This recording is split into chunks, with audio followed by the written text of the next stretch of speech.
Kejadian 12 ayat pertama hingga yang ketiga, kali ini saya membacakan tetap biasanya pakai terjemahan 2, kali ini memakai terjemahan yang pertama.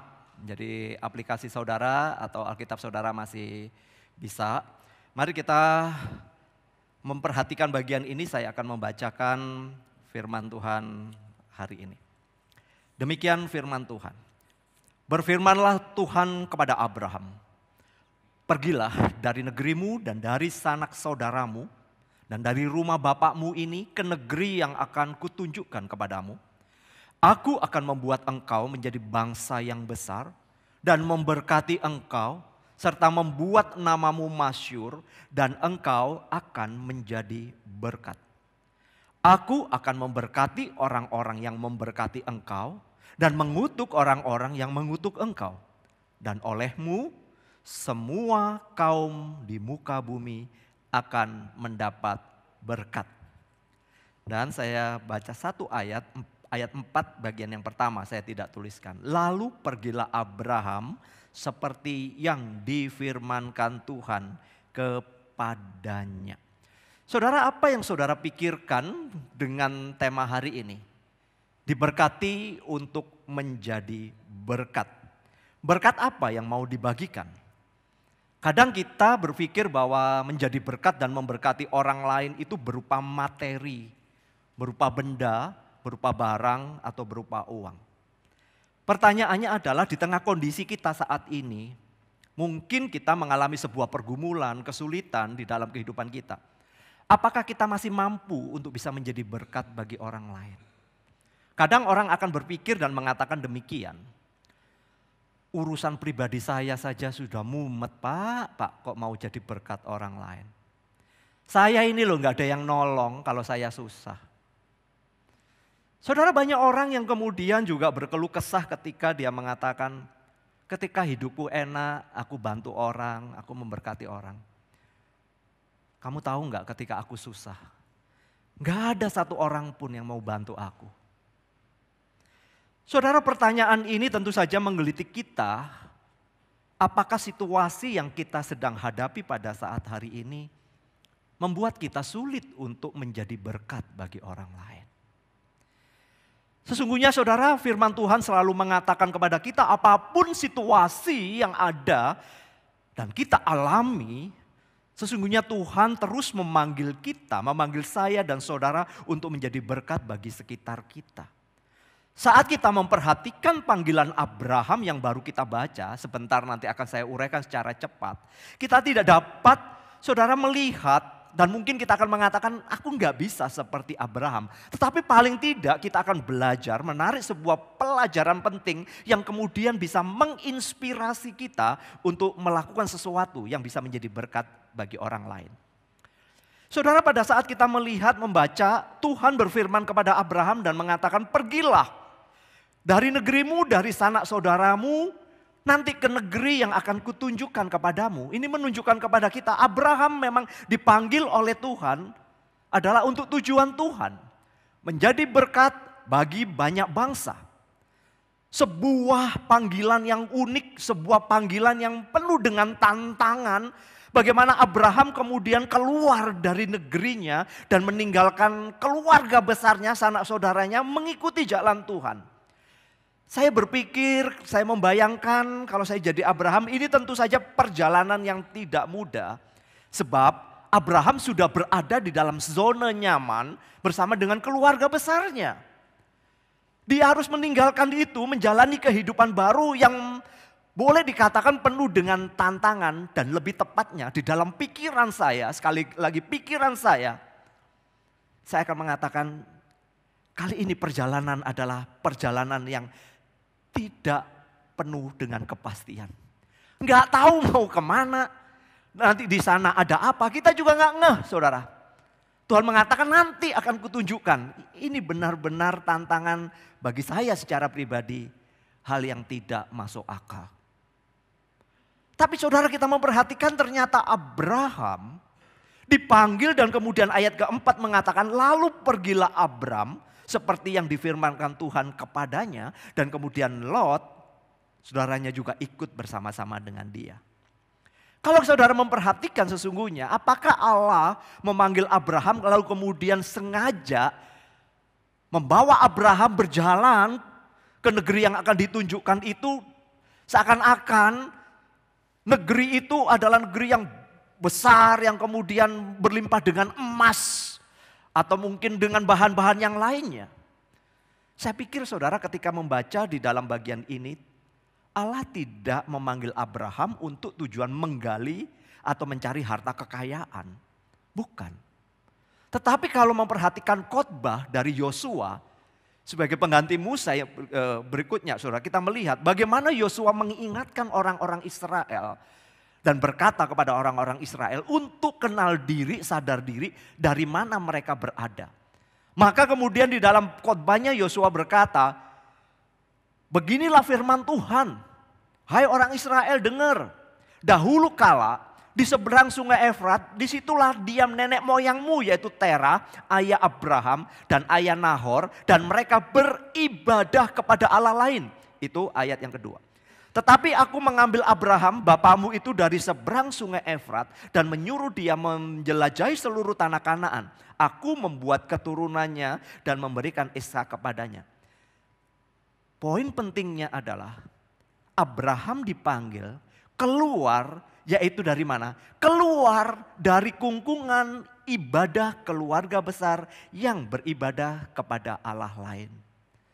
Mereka adalah para penyembah patung-patung, mereka menyembah kepada Baal karena itu budaya mereka. Tapi kemudian Allah mengeluarkan Abraham dari bagian itu. Saudara, kita mengetahui di dalam kejatuhan manusia yang sudah jatuh di dalam dosa, itu membuat hati manusia itu selalu berpaling dari Allah. Roma 3 ayat 11 dan 12. Tidak ada seorang pun yang berakal budi, tidak ada seorang pun yang mencari Allah, semua orang telah menyeleweng. Mereka semua tidak berguna, tidak ada yang bisa berbuat baik, seorang pun tidak. Kenyataan bahwa kecenderungan hati manusia adalah akan menyimpan berhala-berhala yang ada di dalam dirinya. Sekali lagi, berhala bukan berupa barang patung, bukan itu. Tapi berhala, saya berharap penginjil Daniel kemarin menjelaskan, berhala itu adalah sesuatu yang sudah mengikat kita dan kita tempatkan sebagai Tuhan. Panggilan Abraham adalah untuk menunjukkan bagaimana Allah memilih dan memanggil seseorang adalah di dalam tujuannya. Allah punya tujuan, saudara. Kalau kita memperhatikan apa tujuan Allah, adalah bagaimana Abraham sebagai orang yang berdosa juga dikeluarkan dari kungkungan lingkungan berdosa, dipilih oleh Allah, kemudian Allah memperlengkapi dia, membawa dia untuk menyembah Allah yang benar. Ini adalah tujuan Allah, panggilan Allah adalah selalu berada di dalam tujuan Allah, di dalam kehendak Allah, dan segala agenda-agenda Allah adalah mendatangkan kemuliaan bagi Allah sendiri, dan demikian juga akan menjadi berkat bagi banyak bangsa. Kita melihat bagaimana Abraham memilih untuk taat, mengikuti jalan Tuhan seperti ayat yang keempat. Ini bukan sebuah sikap nekat, ini bukan sikap yang seakan-akan Abraham gak tahu apa-apa. Ingat, Abraham adalah seorang yang memang memiliki kekayaan yang luar biasa, berada di dalam lingkungan keluarga yang besar, artinya secara tahap ekonomi tidak kekurangan. Saudara, ketika dia harus memulai sesuatu yang baru, berjalan bersama dengan Tuhan, tentu saja ini adalah perjalanan iman. Penulis Ibrani mengatakan, karena itulah Allah memperhitungkan. Artinya Allah di dalam kehendak dan kedaulatannya menuntun Abraham, karena Allah mengetahui bahwa Abraham di dalam kasih karunia-Nya sendiri, Abraham akan bisa menjadi berkat bagi banyak bangsa. Ketika Allah memanggil Abraham, saudara, itu skopnya pribadi. Allah memanggil Abraham. Sekali lagi, ini skopnya adalah personal buat pribadi. Tapi saudara, bukan kemudian dipanggil menjadi seorang yang kaya raya dan menguasai bumi. Bukan itu. Bukan itu. Tujuan Allah lebih besar daripada panggilan pribadi. Yaitu apa? Panggilan untuk bangsa-bangsa. Menjadi berkat bagi bangsa-bangsa. Lihat ya, yang kuning, warna kuning itu panggilan personal secara pribadi. Hanya Abraham yang tahu dan mengerti bagian ini. Tetapi tujuan Allah adalah menjadikan Abraham berkat bagi banyak bangsa. Seluruh bangsa, maka skopnya menjadi besar. Di sini kita bisa melihat arti sebuah panggilan kita, saya dan saudara, bukan hanya untuk skup kecil di dalam kehidupan pribadi saja. Tetapi ketika saudara dipanggil oleh Tuhan di dalam skup yang paling kecil, Tuhan punya rencana yang besar. Tuhan punya rencana yang lebih besar lagi. Bukan melulu untuk diri kita, tetapi kemudian beralih kepada tujuan Allah. Mari secara cepat kalau saya menunjukkan kepada kita, bagaimana Allah punya agenda yang lebih besar itu adalah ketika Tuhan berkata kepada Abraham di dalam pasal 12. Saudara, bangsa yang besar akan terjadi dari keturunan Abraham. Kita tahu Abraham punya anak tunggal yang bernama Ishak, yang kemudian melahirkan suku-suku Israel. Tapi sebelumnya kita juga mengetahui Sarah memberikan budaknya Hagar. Sehingga lahirlah, sebelum Ishak lahirlah seorang anak yang bernama Ismail. Saudara mengetahui di dalam bagian ini, tetapi kalau kita memperhatikan apa yang tertulis di dalam firman Tuhan yang mengatakan bahwa Abraham dipanggil dan melalui Abraham bangsa besar akan terjadi bukan dari keturunan Ismail tetapi dari keturunan Ishak. Dua-duanya saudara menjadi bangsa yang besar, tetapi ada tujuan Allah yang lebih besar dan itu hanya ada di dalam garisnya Ishak. Maka saudara kita bisa melihat dan memulai di sini bahwa keturunan Ishaklah yang kemudian saudara melahirkan ke-12 suku, lalu kemudian dari satu suku Yehuda akan lahir seorang Mesias. Inilah tujuan besarnya Allah dulu saudara. Jadi pada waktu Abraham pergi, saudara, dia tidak membayangkan bahwa dia akan memiliki masuk ke sebuah daerah yang mengeksploitasi emas atau kemudian batu bara atau minyak tambang dan lain sebagainya. Tidak, saudara. Allah menjelaskan bagaimana tujuan besarnya adalah kamu akan menjadi bangsa yang besar. Bahkan yang kedua dikatakan Abraham akan diberkati. Hal ini menunjukkan bagaimana Tuhan adalah Tuhan yang memelihara Abraham dan keturunannya. Kan tadi saya mengatakan, kalau menurut saya di dalam ukuran pemikiran saya ini sesuatu yang gak pasti, itu gak enak. Mau kemana saudara? Ini seperti ngambang hidupnya. Tapi pada waktu Tuhan berkata, aku akan memberkati engkau, menunjukkan Tuhan bertanggung jawab kepada orang yang dipilih dan dipanggilnya. Tuhan akan memberkati Abraham dengan kelimpahan. Tuhan memberkati Abraham dengan perlindungan. Namun jauh lebih penting berkat yang dinantikan oleh Abraham. Dan itu Allah nyatakan adalah kehadiran Allah terus menerus di dalam kehidupan Abraham. Itu jauh lebih penting daripada harta. Punya harta banyak tapi kalau gak ada Tuhan, hatimu akan gak ada damai dan akan terjadi pertengkaran, rebutan harta. Betul. Yang diminta adalah bagaimana Allah selalu hadir di dalam kehidupan Abraham, di dalam kehidupan keluarga Abraham. Ini yang menarik untuk kita cermati. Bagaimana kemudian Allah mengatakan aku akan memberkati engkau, artinya aku akan senantiasa menyertai engkau. Aku akan selalu hadir di dalam kehidupanmu secara pribadi, keluargamu dan juga nanti keturunanmu. Wow, itu yang seharusnya menjadi doa kita, bukan? Saudara, namamu akan menjadi besar. Abraham itu akan dihormati, diakui di dalam sejarah sebagai seorang tokoh penting yang memberi pengaruh dan dampak yang baik bagi banyak orang. Bayangkan saja saudara, Abraham ini dikenal bukan saja di dalam kalangan orang Yahudi, tapi juga di kalangan orang-orang saudara kita Muslim, juga di dalam kalangan-kalangan orang Judaism. Saudara, banyak orang mengenal yang namanya Abraham. Artinya memang nama Abraham benar-benar nama yang disegani sampai hari ini. Dan kemudian terakhir kita bisa melihat Tuhan berkata, aku akan memberkati engkau dan kamu Abraham akan menjadi berkat. Melalui Abraham semua bangsa di bumi akan mendapatkan berkat. Di dalam Alkitab kita juga mencatat, melihat, mengetahui kehadiran Abraham memang selalu menjadi berkat bagi orang lain. Perhatikan, sekalipun Abraham tidak hidupnya selalu mulus, dia juga melakukan kebohongan, mengatakan istrinya adalah saudaranya. Karena dia takut istrinya dibunuh dan dia dibunuh, dia melindungi dan kemudian mengatakan dengan melakukan kebohongan. Saudara, tapi kita melihat kehadiran Abraham dimanapun kakinya berpijak. Tempat di mana kaki itu berpijak, tempat itu selalu diberkati oleh Tuhan. Itu perhatikan, saudara bisa membaca di dalam kisah Abraham mulai pasal 12, begitu panjangnya. Saudara, ini ada sebuah peralihan dari kejadian pasal 3 sampai 11 ngomongnya soal dosa, betul? Soal dosa dan kebobrokan manusia, itu pasal 3 manusia jatuh dalam dosa. Kemudian saudara banyak dosa-dosa, itu sampai pasal 11 saudara. Tetapi kemudian pasal 12 terjadi suatu perubahan, bukan lagi berbicara tentang manusia yang semakin berdosa, tetapi kemudian peralihan, ada janji pemulihan.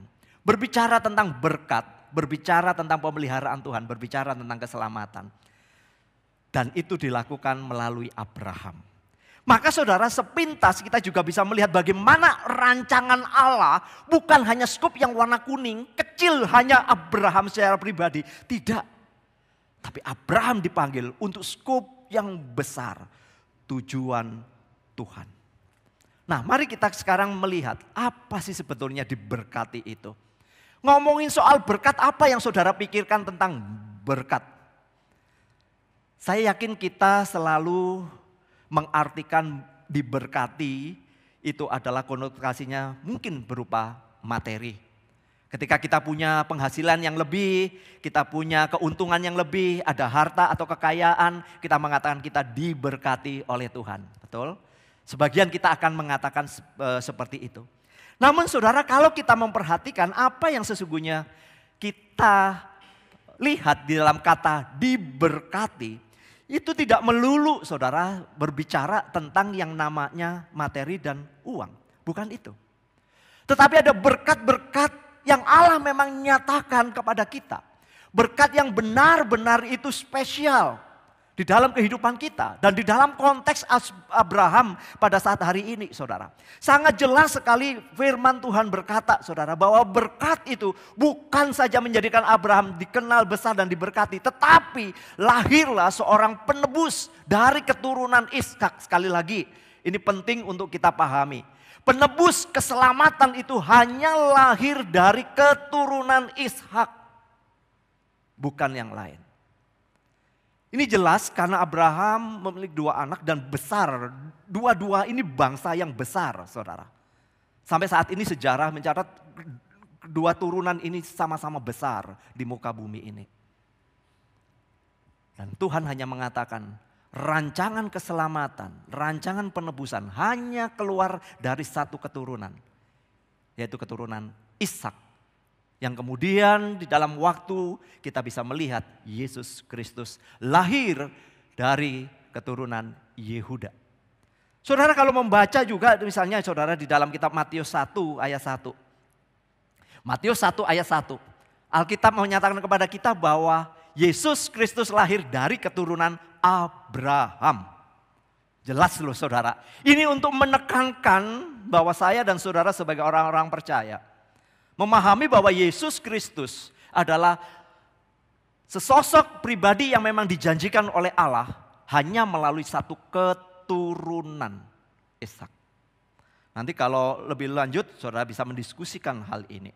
Nah saudara-saudara mari kita sekarang masuk kepada bagian yang penting tentang kata berkat, barah. Atau kemudian di dalam kata kerjanya seringkali juga nounnya seringkali dipakai kata barokah, barakah. Barokah itu artinya berkat, barah. Apa saudara arti kata berkat ini? Arti kata berkat itu adalah bukan sesuatu barang yang kita miliki, bukan. Tetapi sesungguhnya kata ini memiliki kata pengertian asli adalah mencerminkan antara hubungan Allah dengan manusia. Sekali lagi, kata diberkati, kata bara, kata barokah, itu mencerminkan hubungan antara Allah dengan manusia.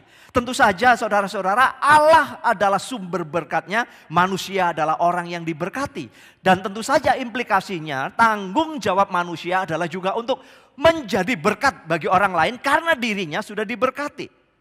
Jadi barah atau barakah adalah konsep yang memang itu adalah konsep yang fundamental di dalam spiritualitas dan teologi Ibrani. Artinya saudara, konsep ini sudah ada di dalam benak orang-orang Yahudi, orang-orang Ibrani. Ketika mereka ngomong berkat, itu bukan sesuatu barang, tapi hubungan mereka dengan Tuhan. Tapi juga di sana ada sebuah pengertian yang juga mendalam adalah kata bara, diberkati, itu adalah memuliakan Tuhan sebagai sumber berkat. Kalau orang memuliakan Tuhan sebagai sumber berkat, itu menunjukkan dia semakin dekat dengan Tuhan. Maka tadi di awal saya mengatakan, saudara merasa diberkati hari ini? Amin, diberkati. Saudara mengatakan kepada dua orang, Tuhan memberkatimu. Berkat apa yang saudara pikirkan pada waktu saudara mengatakan Tuhan memberkatimu? Dia dapat uang yang banyak? Bukan. Biarlah damai sejahtera Allah itu turun ke atas kamu. Seperti bahasa yang sering kali kita katakan, shalom. Shalom itu saudara-saudara mengatakan damai sejahtera turun atas kamu. Artinya berkat Allah itu akan ada di dalam kehidupanmu. Sama seperti kita nulis. Saya satu SMS mengatakan Tuhan memberkati. Ini bukan sebuah jargon yang biasa saya katakan. Tidak, tapi ketika saya menuliskan Tuhan memberkatimu, itu menunjukkan Allah yang memanggilmu adalah Allah yang selalu menyertai dan memberkatimu. Itu arti Tuhan memberkatimu. Artinya kamu yang terima berkat, muliakanlah Tuhan karena Tuhan sedang melindungi kamu. Tuhan sedang memberkati kamu. Maka kesimpulannya begini loh saudara. Memahami berkat Tuhan itu adalah Allah, Tuhan di dalam segala kuasanya, di dalam kedaulatannya, di dalam tindakannya, adalah Allah yang menyelamatkan. Adalah Allah yang memberikan perlindungan. Adalah Allah yang menyertai umatnya. Sehingga umatnya dapat memuliakan namanya. Dan kemudian memberikan pengaruh, memberikan dampak yang baik dan benar kepada orang lain. Pertanyaannya begini.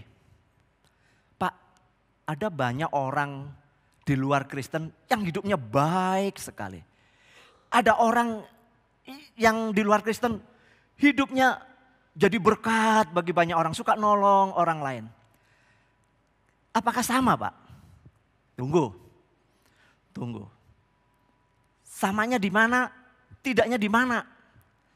Saudara, pada waktu saudara memahami berkat Tuhan, berbicara tentang kedaulatan Tuhan, tindakan Tuhan yang memang benar-benar semua berasal dari Tuhan. Menunjukkan saya dan saudara itu kecil. Tapi sesungguhnya saudara-saudara bukan berbicara soal tentang materi, kesehatan dan lain sebagainya. Tetapi ketika kita mengatakan Tuhan memberkatimu, ada berkat yang terbesar di dalam kehidupan kita yang tidak sama dengan orang lain. Yaitu Kristus adalah berkat terbesar di dalam kehidupan kita. Sekali lagi Kristuslah berkat terbesar. Maka ketika kita merasakan berkat terbesar di dalam kehidupan kita, maka ketika kita memberkati orang lain, memberikan berkat kepada orang lain, menghadirkan Kristus kepada orang lain. Itu yang membedakan. Saya memberkati orang lain karena saya punya berkat yang besar dalam hidup saya, yaitu Yesus Kristus. Saudara, menjadi baik mungkin lebih gampang ketika banyak orang yang memang punya kemampuan untuk melakukan kebaikan. Tetapi orang itu belum pernah mengalami kebaikan yang paling besar di dalam hidupnya, yaitu Kristus. Saya dan saudara mengalami itu, memperoleh berkat yang terbesar. Keselamatan yang Tuhan boleh berikan. Dan disinilah saudara-saudara, maka Kristus menjadi poin center kita di dalam setiap aktivitas kita, di dalam setiap tindakan kita, di dalam apapun yang kita lakukan, Kristus harus menjadi poin senternya.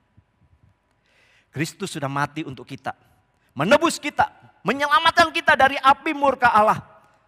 Kita mengetahui kebangkitannya, kenaikannya adalah sebuah jaminan saudara, sebuah jaminan bahwa saya dan saudara kelak akan tinggal bersama-sama dengan Allah. Inilah berkat terbesar yang tidak pernah saudara dapatkan dari dunia ini. Saudara memperoleh bukan karena saudara baik, tapi karena ada anugerah yang diberikan. Yang kemudian saudara menerimanya dengan iman. Iman yang diberikan adalah anugerah daripada Allah yang membuat saudara menjadi percaya. Maka saudara, apapun yang mau saudara lakukan, Kristus harus menjadi poin senternya. Kembali kepada Abraham. Di masa dan waktunya Allah memakai Abraham.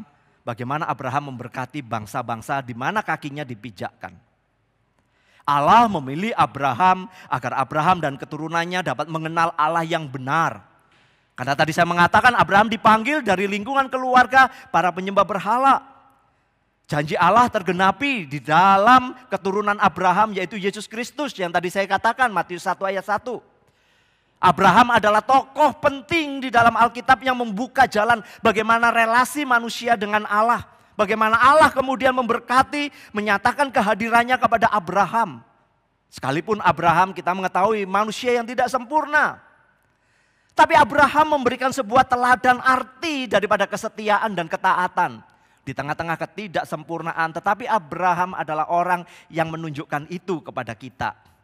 Tidak mengherankan kalau kemudian Paulus di dalam surat Roma 4 ayat 17 mengatakan Abraham itu dikenal sebagai bapa orang beriman. Itulah kemudian Paulus membanggakan bagaimana Abraham sebagai seorang yang taat disebut bapa orang beriman. Maka saudara, secara garis besar apa yang terjadi dengan konteks bacaan kita supaya kita tahu bagaimana pasal 12 Abraham dipanggil untuk menjadi berkat adalah Abraham menjadi berkat bagi banyak bangsa. Di mana dia menjadi saluran berkat Allah. Dia hanya menjadi saluran saja.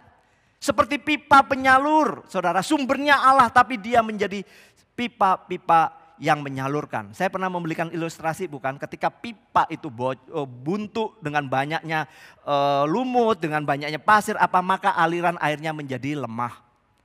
Tapi ketika pipa itu dibersihkan, saudara-saudara, maka pipa itu akan mengalir. Maka disinilah saudara Abraham dipanggil adalah untuk menjadi saluran berkat Allah dan menjadi saluran berkat Allah. Abraham adalah sebuah contoh relasi kedekatan Allah dengan membawa dirinya untuk mengerjakan ketaatan. Ini contoh yang konkret, yang nyata. Abraham, saudara-saudara, menjadi berkat karena kemanapun Abraham berada, selalu menghadirkan Allah di dalam kehidupannya. Tadi saya mengatakan, di mana kakinya diinjakkan, berkat Allah selalu menyertai di mana kaki itu diinjakkan. Termasuk buat bangsa-bangsa. Nah, pertanyaannya begini, itu kan Abraham. Saya kan bukan Abraham. Kita hidup di zaman yang berbeda, betul. Hanya seorang yang bisa seperti ini yang bernama Abraham. Tidak ada yang lain. Dan saya tidak mengajak saudara menjadi seperti Abraham. Gak bisa saudara. Ini spesial, personal yang dimiliki oleh Abraham karena dia dipanggil oleh Tuhan. Saya tidak menyuruh saudara menjadi Abraham. Kita gak mungkin bisa seperti Abraham. Tetapi Alkitab menyatakan kepada kita, kita bukan Abraham, tetapi saya dan saudara juga dipanggil oleh Allah seperti Abraham. Saya dipanggil di dalam konteks kita hidup di dalam zaman ini adalah untuk apa? Untuk menjadi berkat. Jadi ketika saya dan saudara menjadi orang Kristen, mengenal Kristus, ada tugas, tanggung jawab yang diberikan Allah kepada kita untuk konteks kita di zaman ini. Untuk konteks kita yang hidup di tahun ini. Maka sekali lagi kita tidak menjadi Abraham. Nggak bisa saudara, sulit. Bagaimana janji Allah diberikan kamu akan punya anak. Tapi nggak datang-datang sampai usianya tua. Tapi Abraham tetap taat. Tuhan punya waktu yang tepat. Ketika anak itu diberikan, saudara, Tuhan mengatakan persembahkan anakmu. Ini kan Tuhan main-main kayaknya. Saudara, mana mungkin seorang orang tua merela mempersembahkan anaknya. Tapi Abraham mengerjakan. Maka tadi saya mengatakan kita nggak mungkin bisa seperti Abraham. Hanya ada satu orang di dunia ini, Abraham saja, yang memang unik. Secara personal dia mengerti tentang panggilan Allah. Tapi bagi saya dan saudara di zaman ini, hidup di zaman yang modern, yang semuanya saudara-saudara kita akses secara cepat. Artinya panggilan Allah adalah sama. Saya dan saudara dipanggil oleh Allah untuk menjadi berkat. Pertanyaannya kembali, lalu bagaimana untuk kita mewujudkan itu di dalam konteks kita pada hari ini? Saya memberikan singkatan saja supaya saudara ingat, yaitu KTP. Saudara transaksi apapun tanya, KTP-nya Pak, bener ya? Mau ke bank, KTP-nya Pak. Betulin ATM, KTP-nya Pak. Mau apa? KTP-nya Pak. Mau masuk Bali, KTP-nya mana? Gitu ya. Saudara-saudara, K yang pertama itu apa sih? Bagaimana saya bisa menjadi berkat? Bagaimana saya bisa mengkontekskan panggilan Allah untuk saya yang hidup di dalam zaman ini? K yang pertama adalah kehadiran Kristus. Apa maksud kehadiran Kristus? Saudara, di dalam seluruh aspek kehidupan kita, perkataan kita, sikap kita, perbuatan kita, pemikiran kita, seharusnya mencerminkan Injil Tuhan yang sudah kita alami. Sekali lagi saudara, kehadiran Kristus itu harus totalitas nyata di dalam kehidupan kita. Pada saat kita ngomong, saudara, orang sudah lihat bahwa kamu itu adalah seorang Kristen.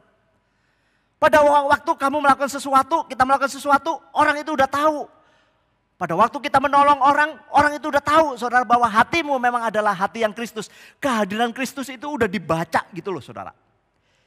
Kita ini adalah saksi-saksinya. Kita ini adalah terang Kristus. Kristus harus nampak di dalam kehidupan kita. Memang kita hebat, memang kita pinter, memang kita punya ide-ide cemerlang. Memang kita punya kekuatan finansial untuk membantu orang. Tetapi apakah orang melihat Kristus pada waktu kita melakukan hal itu? Saya kenal ketika menolong seseorang tengah kesulitan yang luar biasa. Saudara, layaknya kalau orang itu akan mengatakan terima kasih Pak Sugianto sudah menolong saya. That's good. Karena memang ya sopan santunnya begitu. Tapi saya terkejut ketika orang itu mengatakan, Tuhan memberkati Bapak ya. Tuhan memberkati Bapak. Tuhan itu baik ya Pak. Saudara lihat, sebuah perbedaan yang menyolok bukan?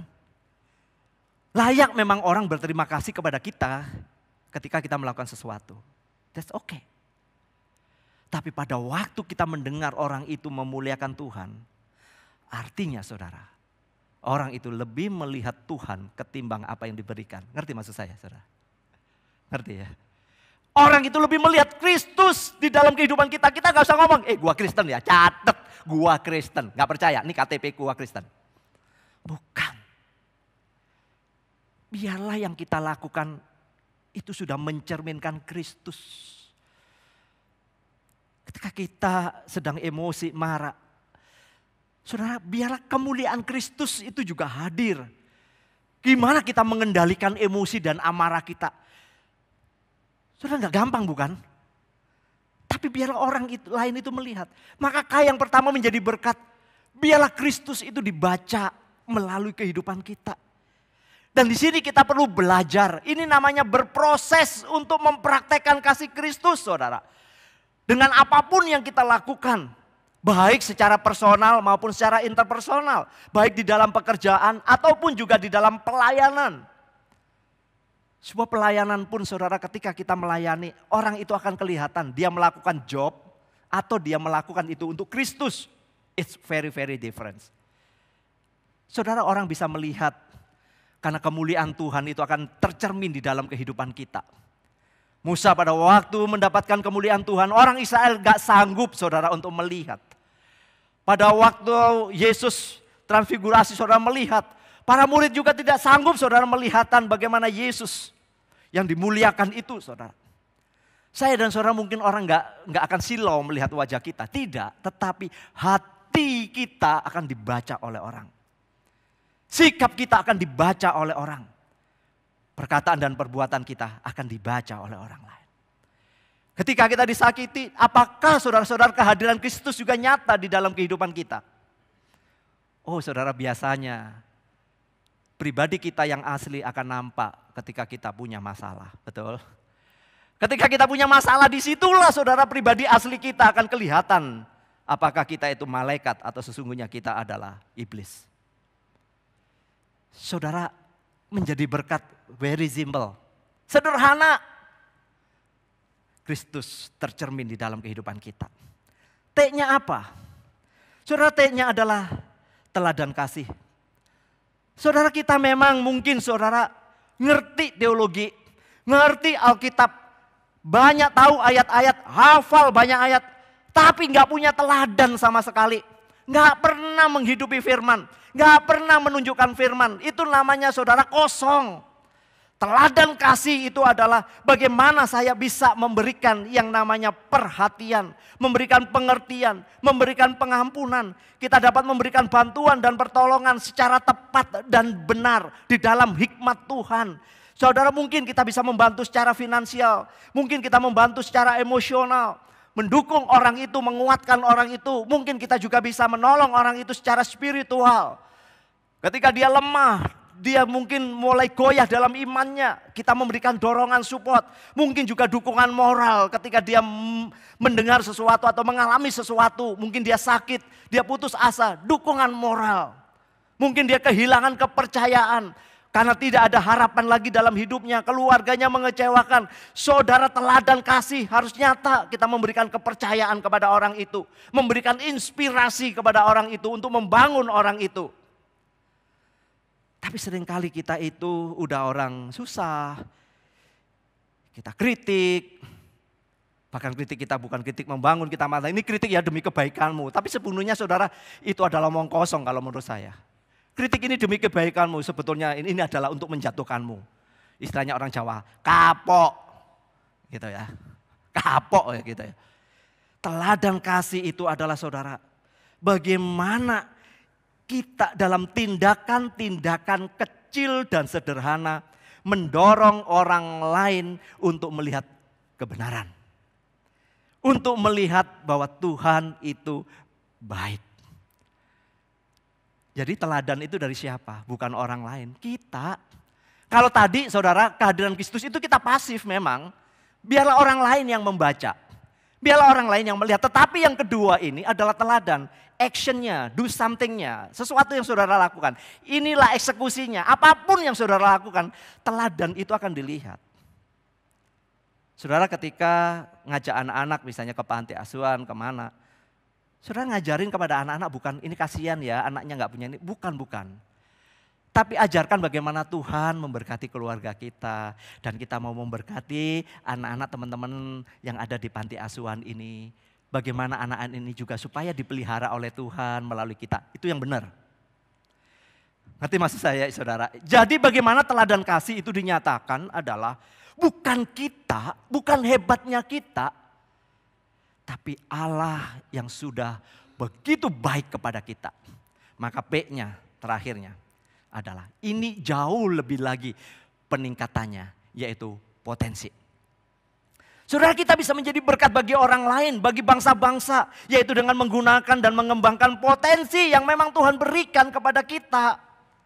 Allah memiliki rencana yang unik untuk setiap orang yang dipanggilnya. Sekali lagi, Tuhan memiliki rencana yang unik untuk setiap orang yang dipanggilnya. Dan di sini setiap kita itu, saya tahu saudara punya potensi-potensi yang luar biasa. Tapi seringkali potensi itu adalah untuk kita, memberkati kita dan bagi kita. Tapi mari kita belajar sekarang untuk mengembangkan potensi itu adalah dari Tuhan. Ada bakat, keterampilan, talenta, passion yang kita bisa gunakan itu adalah untuk kemuliaan Tuhan dan itu untuk memberkati orang lain. Ada orang-orang yang punya karunia, talenta saudara. Punya karunia. Kalau diajak ngomong itu enak.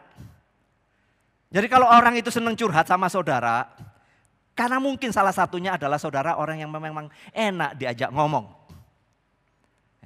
Tapi kalau orang terus datang kepada saudara ngutang, saudara perlu pertanyakan, nih orang ini mau ngapain gitu ya. Talentanya saudara adalah diutangi begitu ya saudara ya. Bukan itu maksud saya. Tapi kita mengajarkan hal yang benar kepada orang itu. Bagaimana kita membantu dan menolong supaya orang itu juga bisa bergerak maju dengan jauh lebih baik. Bukan kemudian orang itu jadi menggantungkan kehidupannya kepada kita. Itu jelas tidak benar. Potensi kita itu banyak di sini. Kreativitas kita itu terlalu banyak. Kita juga diberikan kecerdasan oleh Tuhan. Anak-anak muda diberikan kemampuan pada saat ini, keterampilan melalui teknologi yang luar biasa. Seorang menanyakan kepada saya, Pak itu di mana sih gini? Saya juga nggak tahu di mana. Paling gampang itu gimana? Cari tahu anakmu. Kamu tanya anakmu, Nak, di mana ya cari dokter di rumah sakit di sini yang ini spesialisnya ini. Anakmu langsung cepat, ini loh. Iya enggak? Paling cepat saudara, kita itu bingung saudara. Saya itu kalau sama anak-anak saudara-saudara paling cepat. Makan di mana? Cepat anak-anak itu. Kita belum pernah ke sini. Warung ini. Cepat sekali saudara, saya masih mikir-mikir saudara. Kemana ini ya? Nginep di hotel bingung saudara mana? Anak-anak cepat sekali. Ini loh fasilitasnya, ini harga sama. Tapi fasilitasnya ini. Dapatnya breakfast. Breakfastnya lebih enak. Ini. Ya sudahlah kalian. Daripada aku melototin. Saya melototin bisa 2 jam. Cari saudara, nggak ketemu. Ada potensi. Kamu punya, kita punya. Itu menjadi berkat bukan? Maka saya kesimpulannya begini saudara. Ketika kita memberkati orang lain. Sesungguhnya saudara, kita itu sedang memuji dan memuliakan Tuhan yang sudah memberkati kita. Amin. Jadi kalau saudara memberkati orang lain, ingat saudara tadi ya KTP-nya ya. Kristus itu menjadi yang terutama, maka saudara biarlah apa yang kita lakukan Tuhan yang dimuliakan. Terserah deh orang itu mau ngapain dengan kita. Gak peduli saya, tapi Tuhan yang dimuliakan. Mau dinyinyirin, mau dikritik, gua gak peduli kalau saya saudara. Yang penting pada waktu saya melakukan, itu menjadi berkat bagi banyak orang. Sederhana, iya. Karena saya melakukan bukan untuk orang itu. Tapi untuk Tuhan. Terserah respeknya apa. Tapi saya melakukan tulus untuk Tuhan. Dan biarlah itu menyenangkan. Dalam arti menyenangkan orang itu, memuaskan orang itu. Dan orang itu memuliakan Tuhan. Saudara yang kedua. Memberkati. Adalah kita memberikan doa dan harapan yang baik yang datang dari Allah. Gini loh. Kan tadi saya suruh saudara ya. Tuhan memberkatimu. Saudara gak mungkin kan saudara mengatakan Tuhan memberkatimu. Moga kamu nanti jatuh di tangga. Kan enggak saudara ya. Moga nanti rumahmu kebanjiran. Kan enggak juga saudara. Saya berharap kita ketika mengatakan Tuhan memberkatimu adalah damai sejahtera Allah hadir buat kamu. Betul kan? Kamu sehat, kamu baik, keluargamu baik. Saudara, pada waktu kita melakukan itu sebuah doa. Maka jangan main-main ketika saudara menulis GBU. Kalau saudara latah nggak ada artinya. Tapi kalau saudara tulus memang ini God bless you. Saudara sedang memberikan doa kepada orang itu. Supaya orang itu benar-benar diberkati. Saudara mungkin terima kalau saya selalu menuliskan. Selalu ada tulisan Tuhan memberkati. Atau saudara berulang tahun misalnya saya tulisin have a blessed day. Apa maksudnya? Biarlah hari ini ulang tahunmu yang bahagia itu. Berkat Tuhan ada di dalam hidupmu. Itu doaku untuk kamu. Happy lah hari ini karena kamu tambah usia. Itu loh maksudnya. Terakhir, memberkati adalah memberi kekuatan, memberikan penghiburan kepada orang lain sehingga orang itu kembali memiliki pengharapan di dalam Tuhan. Itu namanya menjadi berkat itu seperti itu. Ada orang yang lemah, saudara angkat, berikan semangat, menyemangati orang lain. Berkata-kata yang baik benar seperti firman Tuhan. Saudara bukan menjatuhkan, bukan kemudian melecehkan, bukan. Tapi pakailah mulut kita untuk meng-up orang lain. Bukankah Tuhan sudah memberkati kita bahkan sering memberikan kekuatan, penghiburan, topangan kepada kita melalui firman-Nya. Mari itu lakukan. Maka saya menutupnya dengan quote yang saya pisah menjadi 3 demikian. Allah telah mempercayakan kepada kita satu tugas yang mulia ini.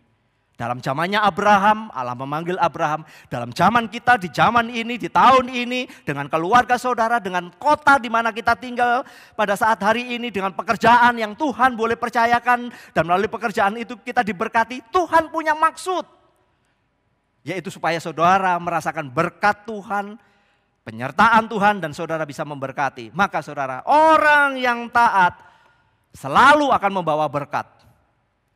Ketaatan saudara kepada firman itu akan menjadi berkat. Karena bagaimanapun ketika ketaatan kepada firman itu mengikat saudara untuk menjadi orang yang melakukan firman. Makanya menjadi berkat. Orang yang nyinyir terus, orang ngeritik terus, yang gak puas terus, yang ngomelin saudara, ini gak benar, itu gak benar. Artinya orang itu saudara gak ada firman dalam hatinya. Gak ada firman. Karena dia gak pernah dipuaskan oleh firman. Karena kepuasan adalah ukuran dirinya sendiri. Jadi saudara, apakah orang yang suka ngomel? Orang taat itu akan membawa berkat. Kedua, memang saya pisah saudara. Menjadi berkat adalah memberi dampak yang baik dan benar. Sekali lagi, di luar sana banyak orang baik. Baik dan benar, dampak yang membawa orang lain mengenal Kristus yang adalah Tuhan. Itu goal utamanya. Itulah poin senternya. Kristus harus menjadi yang terutama. Biar orang melihat dengan apa yang kita lakukan. Kristus yang dimuliakan. Terakhir, menjadi berkat adalah membawa kehadiran Tuhan dimanapun kita berada. Dimanapun. Jadi saudara pulang, dimanapun saudara berada, jadilah berkat. Jadilah berkat saudara. Saya ketika tahu kadang-kadang itu mau parkir saudara, gak ada tukang parkir saudara. Kadang-kadang susah. Begitu keluar tiba-tiba gak tahu itu manusia dari mana. Tahu-tahu di depan kita, tendeng. Ya ampun, saya mengatakan saya masuknya aja tengah, saya tengah sini saudara karena mepet. Lah kok tinggal keluar gampang saja kok ya dia tinggal. Prit, prit, prit. Minta. Kadang-kadang hati saya ngomel saudara. Kata istri saya 2.000 aja mbok omelin. Tapi enggak benar juga. Tapi saudara saya mengatakan, ya saya kasih. Belajar walaupun agak mendumel dan itu salah. Tapi di sisi lain kadang-kadang saya melihat kasihan. Saya tahu parkirnya cuma 2.000. Tapi melihat itu orang baik. Parkirkan dengan baik, sopan. Gak tega juga saudara-saudara. Kadang-kadang harus kasih 5 kali lipat bukan? Bukan masalah kasih itunya. Kemarin saudara saya lihat ada orang jual koran. Di sini kita jarang menemukan orang penjual koran. Tapi kalau saudara ke Surabaya di mana masih banyak. Dan saya mengatakan, saya tahu mereka itu bisa makan kalau bisa menjual beberapa koran. Artinya koran itu harganya segini, tetapi dari pool dia akan dikasih segini. Dan dia bisa makan di situ. Saya melihat kebekannya masih banyak. Dan orang itu saya ketahuan, feel saya mengatakan dia belum makan. Orang itu belum makan. Saya nggak butuh baca koran. Karena saya aplikasi bisa baca, betul. Saya keluarkan uang. Saya beli 1 koran, saya kasih uangnya. Pak kembalinya gak usah. Untuk kamu makan. Saudara saya melakukan itu supaya orang lain lihat? Tidak. Karena saya tahu, saya sudah makan. Orang itu belum makan. Saya melakukan karena Kristus mengasihi orang itu. Saya kasih. Saya kasih. Yuk pulang jadi berkat ya. Sekarang tepuk lagi. Jadi berkat deh. Ayo.